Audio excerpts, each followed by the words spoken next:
मेरे प्यार भाई और मित्रों, कैसे हो आप? आज हम बात करने वाले हैं एक्वाविनोन कैप्सूल के बारे में। इस कैप्सूल के क्या फायदे क्या नुकसान है, इस मैं पूरी जानकारी जाने वाले हूँ। चलिए दोस्तों बड़ी स्टार्ट करते हैं। दोस्तों यह मेल सेक्स हार्मोन प्रोडक्ट है। इसका उपयोग पुरुषों में मुख्य रूप से किया जाता है और उस समय किया जाता है जब पुरुषों में टेस्टोस्टेरोन हार्मोन की कमी हो जाती है और उस स्थिति को हम हाइपोगोनाडिज्म कहते हैं। इस बीमारी में पुरुषों का टेस्टिस द्वारा जो टेस्टोस्टेरोन का सेक्शन है जो 5 मिलीग्राम से 12 मिलीग्राम प्रतिदिन होता है वो इससे घटकर कम हो जाता है, जिस कारण से पुरुषों में जननांगों की प्रॉपर ग्रोथ नहीं होना, बाल नहीं उगना, आवाज का पतला होना, मसल तथा हड्डियों की स्ट्रेंथ नहीं रहना, साथ ही रेटिकल इन्फेक्शन होना, स्पर्म है उसके काउंट कम होना, कई बार प्रेग्नेंट शक्ति कम हो जाने की समस्या होती है और यह टेस्टोस्टेरोन हार्मोन सेक्रेशन कम होना। इसके कई अलग अलग रीजन होते हैं, जैसे क्लाइनेफिटर सिंड्रोम,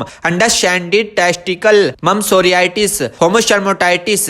इसके अलावा और रीजन है जैसे टेस्टिस में इंजरी हो जाना, किसी को कैंसर की थेरेपी चलना, पेपिटेटिक ग्लैंड का कोई डिसऑर्डर हो जाना, साथ ही मोटापा बढ़ जाना। इन कारणों से यह टेस्टिसन सैचुरेशन कम हो जाता है और जब व्यक्ति में हाइपोगोनाडिज्म की स्थिति होती है, यह प्रोडक्ट इन स्थिति को ठीक करने के लिए और हाइपोगोनाडिज्म की कमी से जो हमारे अंदर बीमारियां उत्पन्न हुई है उसको ठीक करने के लिए आपका डॉक्टर इसको यूज करवाने की सलाह देता है, जिससे टेस्टोस्टेरोन का लेवल नॉर्मल तक लाया जा सकता है। इसका प्रयोग इन व्यक्तियों में भी किया जाता है जिनकी एज बढ़ने के साथ टेस्टोस्टेरोन सेक्रेशन कम हो गया हो, लेकिन वह एज बढ़ने के बाद भी वह अपनी स्किन तथा मसल्स को स्ट्रेन रखना चाहते हैं, तो उस समय टेस्टोस्टेरोन को नॉर्मल रखने के लिए, स्किन तथा मसल्स को स्ट्रेन रखने के लिए यह प्रोडक्ट यूज किया जाता है। या फिर दोस्तों कोई महिला है जिसने अपना जेंडर चेंज करवा पुरुषों में बदला है, वे मेल हो गई है, उस स्थिति में भी फोलोथेरेपी के रूप में यह प्रोडक्ट डॉक्टर द्वारा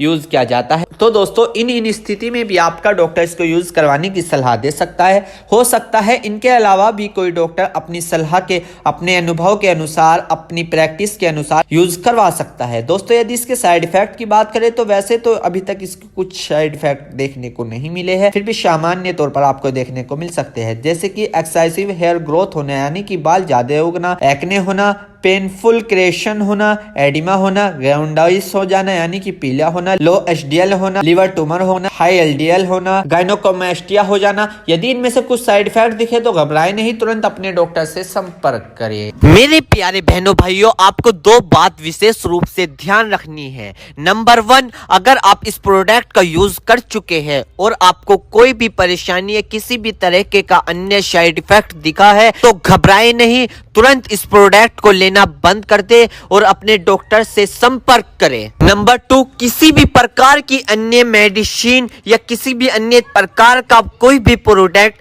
अपने डॉक्टर के सलाह के नहीं लानी चाहिए, क्योंकि मरीज की, पेशेंट की उम्र अकॉर्डिंग अंदर बॉडी में क्या चल रहा है, क्योंकि दोस्तों हर आदमी के अंदर अलग अलग हार्मोन्स होते हैं। उनके हार्मोन्स के ऊपर, उनकी उम्र के ऊपर, उनके वजन के ऊपर उनकी जांच करवाने के बाद डॉक्टर दवाइयां देता है। इसलिए दोस्तों पहले अपने डॉक्टर से परामर्श यानी कि संपर्क करें, क्योंकि दोस्तों जान है तो जहां है, वरना सब मिट्टी समान है।